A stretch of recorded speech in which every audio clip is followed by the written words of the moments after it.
அருமையான சகோதரர்களே, நாம் யாருக்கு முன்பாக வேஷம் போடக்கூடாது என்று சொல்லி பரிசுத்த வேதாகமத்தில் எழுதப்பட்டிருக்கிறது என்று சொன்னால், இந்த உலகத்தை அனுபவிக்கிறவர்கள் அதை தகாத விதமாய் அனுபவியாதவர்கள் போலவும் இருக்க வேண்டும் என்று சொன்ன அந்த உலகத்தின் வேஷம் கடந்து போகிறது.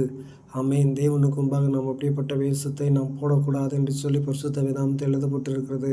அது மட்டுமல்ல, இந்த பிரபஞ்சத்திற்கு ஒத்த வேஷம் தெரியாமல் தேவனுடைய சித்தம், நன்மையும் பிரியமும் பரிபூர்ணமான தேவனுடைய சித்தம் இன்னதென்று பகுந்தறியத்தக்க உங்கள் மனம் புதிதாகுதனாலே நீங்கள் மறுவுருவாங்கள் என்று சொல்லி சொல்லப்பட்டிருக்கிறது.